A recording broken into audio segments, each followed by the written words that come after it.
எம்கசி driver cut off இப்போ ரீசெண்டாக வந்ததை பார்த்தீங்கன்னா அதை லைட்டாக நீங்கள் மேனுவலாக பார்த்தா கூட உங்களுக்கு ஒரு விஷயம் புரிஞ்சிருக்கும். இந்த ஒரு விஷயம் பார்த்தீங்கன்னா அடுத்து உங்களுக்குமே அடுத்து எக்ஸாமினர், பேலிஃப், ஆஃபீஸ் அசிஸ்டண்ட், மசால்ஜி, வாட்ச்மேன் இந்த மாதிரி அனைத்து விதமான போஸ்டிங்குமே பார்த்தீங்கன்னா இதே மாதிரி கட் ஆஃப் எடுத்து கொடுக்குற விஷயத்தில் இந்த மாதிரி ஃபாலோ பண்ணுவாங்க. ஓகேங்களா? என்ன விஷயம்னா அவங்க வந்து இப்போ டிரைவருக்கான கட் ஆஃப் ரிலீஸ் பண்ணதில் இன சுழற்சி முறை அடிப்படையை வந்து ப்ராப்பராக ஃபாலோ பண்ணியிருக்காங்க அப்படின்றத வந்து தெளிவாக சொல்லலாம். இதுக்கு முன்னாடிலாம் பார்த்தீங்கன்னா 2022 வந்து கவர்மெண்ட் சொன்ன நாம்ஸ் இன சுழற்சி முறையை வந்து ஒழுங்காக அதை ஃபாலோ பண்ணலை. எம்கசி சரியாக ஃபாலோ பண்ணவே இல்லை. சரியான்னு சொல்கிறத விட 100% ஃபாலோ பண்ணவே இல்லை. அதுக்கு பிறகு என்ன பண்ணாங்கன்னா ஒரு டிஸ்ட்ரிக்டில் யார் ஹை மார்க் எடுத்திருக்காங்க, அதாவது இப்போ விழுப்புரம் டிஸ்ட்ரிக்ட்னா விழுப்புரம் டிஸ்ட்ரிக்டில் அவங்களுக்கு எத்தனை % தேவைப்படுறாங்க, ஒரு 70% தேவைப்படுறாங்கன்னா டாப் 70% எடுத்த மார்க் என்ன? நான் ஒரு எக்ஸாம்பிளுக்காக சொல்கிறேன். டாப் 70% எடுத்த மார்க் என்ன? அந்த மார்க் எடுத்தவங்கள அப்படி ரெடி பண்ணாங்க. இல்லாட்டி வேறு ஒரு திண்டுக்கல் டிஸ்ட்ரிக்ட்னா திண்டுக்கல் டிஸ்ட்ரிக்டில் எம்பிசி ப்ரியாரிட்டியில் வந்து எத்தனை பேர் டாப் மார்க் எடுத்திருக்காங்க சொல்லி மார்க்குக்கு முன்னுரிமை கொடுத்தார்கள். மதிப்பெண்ணுக்கு முன்னுரிமை கொடுத்து அதை எப்படி ப்ரியாரிட்டியை ஃபாலோ பண்ணணும் அப்படின்ற இதை வந்து அவங்க ஃபாலோ பண்ணவே இல்லை. பட் இந்த டைம் பார்த்தீங்கன்னா கவர்மெண்ட் சொன்ன நாம்ஸ் படி ப்ராப்பராக ப்ரியாரிட்டி வைஸ் இன சுழற்சி முறை அடிப்படையில் பார்த்தீங்கன்னா இடஒதுக்கீடு என்பதை வந்து ஏற்படுத்தி கொடுத்திருக்கிறார்கள். இப்போ ஃபார் எக்ஸாம்பிள் ஒரு விஷயத்தை உங்களுக்கு காமிக்கிறேன் பாருங்கள். இப்போ லாஸ்ட்டாக ஒரு பேஜ், அந்த பேஜ் கூட எடுத்துக்கிறேன் பாருங்கள். இது என்ன டிஸ்ட்ரிக்ட் பாருங்கள், விழுப்புரம் இன்க்ளூடிங் கள்ளக்குறிச்சி. இதில் வந்து பிசி ப்ரியாரிட்டி, பிசி கேண்டிடேட்டு அவங்க ப்ரியாரிட்டி உள்ள பர்சன் அந்த ஒரு சீட்டுக்கு பார்த்தீங்கன்னா ஒரு 5 பேரை சூஸ் பண்ண வேண்டிய சுச்சுவேஷன் அப்படி எம்கசிக்கு இருக்குது. இந்த 5 பேர் பார்த்தீங்கன்னா அந்த விழுப்புரம் டிஸ்ட்ரிக்டில் பிசி ப்ரியாரிட்டியில் யார் டாப் 5 மார்க்ஸ் எடுத்தா, அப்போ 96, 95, 93, 91 இந்த மாதிரி யார் டாப் 5 மார்க் எடுத்தா அப்படின்னு சொல்லி 2022 போன டைம் பண்ண மாதிரி பண்ணாமல் அவங்க வந்து ப்ரியாரிட்டியை பேஸ் பண்ணி ப்ரியாரிட்டிக்கு முக்கியத்துவம் கொடுத்து அந்த ப்ரியாரிட்டியில் யார் ஹை மார்க் எடுத்திருக்கா அப்படின்ற இன சுழற்சி முறையை ஃபாலோ பண்ணியிருக்காங்க. இப்போ பார்த்தீங்கன்னா அப்ளை பண்ணதில் வந்து பிசி ப்ரியாரிட்டி வந்து யாருமே இல்லை. அப்போ என்ன பண்ணியிருக்காங்க, P2க்கு போயிட்டாங்க. P2னா ப்ரியாரிட்டி 2, P3னா ப்ரியாரிட்டி 3. இப்போ P2வில் பார்த்தீங்கன்னா அப்போ யார் ஹை மார்க் இருந்தாங்க பார்த்தீங்கன்னா விழுப்புரமில் 83 மார்க்கு.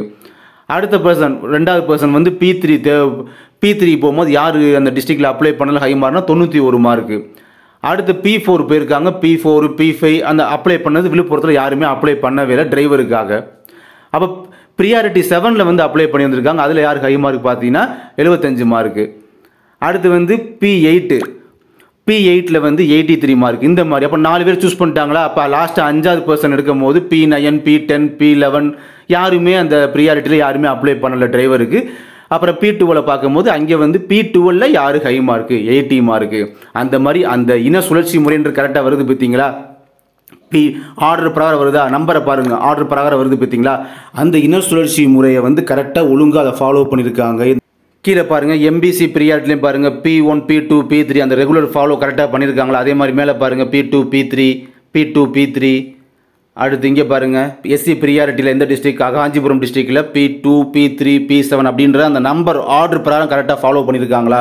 இது பண்ணுவது மூலமாக ப்ரியாரிட்டிக்கு முக்கியத்துவம் கொடுத்துருக்காங்க. அப்போ எந்த ப்ரியாரிட்டியில் யார் ஹை மார்க் அப்படி பார்த்துருக்காங்க தெளிவாக. ஓகேங்களா. இதே மாதிரி தான் அடுத்து வரக்கூடிய இப்போ லிஸ்ட் விடுவாங்க பார்த்தீங்கன்னா கட் ஆஃப் யார், அடுத்து எக்ஸாமினர், பேலிஃப் இருக்காங்க 10ஆம் வகுப்பு தரம், அடுத்து 8ஆம் வகுப்பு தரத்தில் OA, காப்பி அட்டெண்டர் இருக்காங்க. அதுக்கப்புறம் இந்த அனைத்து விதமான அதாவது எழுத படிக்க தெரிந்தால் கேட்டகரியில் உள்ள அனைத்து விதமான போஸ்டிங்ஸு அதுக்கெல்லாம் பார்த்தீங்கன்னா கட் ஆஃப் வந்து அவங்க ரெடி பண்ண வேண்டியிருக்கு. அப்போ அவங்களுக்கும் பார்த்தீங்கன்னா இதே முறையை தான் ஃபாலோ பண்ணுவாங்க. ஓகேங்களா. இப்போ அடுத்து பார்த்தீங்கன்னா இன்னொரு விஷயத்தில் பார்க்க போகிறோம்.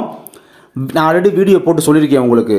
எந்த ஒரு கம்யூனிட்டியாக இருந்தாலும் பரவாயில்ல, பிசியோ, எம்பிசியோ, பிசிஎம்ஓ எந்த ஒரு கம்யூனிட்டியாக இருந்தாலும் பரவாயில்ல, அந்த கம்யூனிட்டியில் ஒரு விமன் கேண்டிடேட் வந்து கேட்குறாங்க அப்படின்னா விமன் டெஸ்டிடியூட் விடோ அல்லது இப்போ பார்த்தீங்கன்னா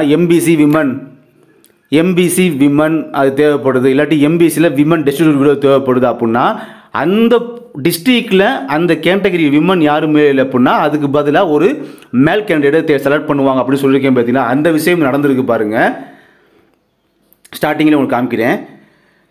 இங்கே பாருங்கள், இது என்ன டிஸ்ட்ரிக், இது சென்னை டிஸ்ட்ரிக்டில் வந்து பிசியில் வந்து விமன் தேவைப்பட்டிருக்காங்க, யாருமே இல்லை.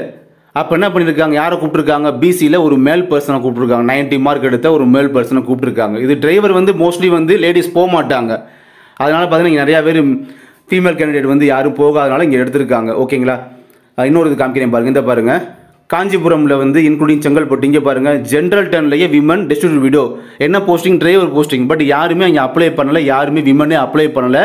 விமனே இல்லாததுனால ஜென்ரல் டர்னில் 87 மார்க் எடுத்த ஒரு மேல் கேண்டிடேட்டை வந்து அவங்க வந்து ரிசர்வ் பண்ணியிருக்காங்க இந்த மாதிரி. அப்போ இது வந்து டிரைவருக்கு தானே வந்து, ஏன்னா டிரைவருக்கு வந்து அதிகமாக பெண்கள் மோஸ்ட்லி போக மாட்டாங்களே, இப்போ டிரைவருக்கு இதாகும். மற்றபடி அதர் போஸ்டிங் இனிமேல் வரக்கூடிய கட் ஆஃப் இது மாதிரி நடக்குமா கேட்டிங்கன்னா, எனக்கு தெரிஞ்சு ஓஏ ஆஃபீஸ் அசிஸ்டன்ட் அதில் கூட பார்த்தீங்கன்னா ரொம்ப ரேரு. நான் சொல்ல போகிற விஷயம் வந்து பிசிஎம்முக்கு சொல்கிறேன். பிசி முஸ்லீம் இருக்காங்க பார்த்தீங்களா, பிசி முஸ்லீமில் வந்து இந்த வாட்ச்மேன் ஒர்க்லாம் இருக்குது பார்த்தீங்களா, அது வந்து வாட்ச்மேன் நைட் வாட்ச்மேன் சொல்லுவோம் பார்த்தீங்கன்னா, அது பிசி முஸ்லீம் மட்டும் இல்லை, எம்பிசி பிசி இந்த மாதிரி பர்சன்ஸ் கூட பார்த்தீங்கன்னா நைட் வாட்ச்மேன் ஒர்க்குலாம் வந்து லேடிஸ் வந்து பெரும்பாலும் அதுக்கு அந்த போஸ்டிங் அப்ளை பண்ண மாட்டாங்க. ஓகேங்களா. அப்படி இருக்கும் போது அந்த வாட்ச்மேன் நைட் வாட்ச்மேன் போஸ்டிங்லாம் பார்த்தீங்கன்னா விமனே இருக்க மாட்டாங்க. அப்போ அந்த சமயத்தில் அந்த டிஸ்ட்ரிக்டில் விமன் இல்லை அப்படின்னா அப்போ மேல் கேண்டிடேட் வந்து எடுத்துக்கிடுவாங்க. அந்த மாதிரி நான் சொல்ல புரியுதா. பிசி எம்பிசி பிசிஎம்லாம் பார்த்தீங்கன்னா வாட்ச்மேன் வந்து மோஸ்ட்லி அப்ளை பண்ண மாட்டாங்க. அங்கே உங்களுக்கு ஒரு சான்ஸ் இந்த மாதிரி ஜென்ஸுக்கு அந்த ஒரு சான்ஸ் அப்படின்றது கிடைக்கும் லக்கில். ஓகேங்களா. அதான் லக்குன்றது. பிசிஎம் இருக்காங்க பார்த்தீங்களா, பிசி முஸ்லீம். ஸோ அதில் பார்த்தீங்கன்னா ஒரு விமன் பர்சன் வந்து பார்த்தீங்கன்னா அந்த எழுத படிக்க தெரிந்தால் போதும் கேட்டகரியில் பார்த்தீங்கன்னா அந்த மசால்ச்சி, வாட்டர் மேன், வாட்டர் விமன் எந்த ஒரு போஸ்டிங்குமே அப்ளை பண்ணுறதுக்கு கொஞ்சம் யோசிப்பாங்க.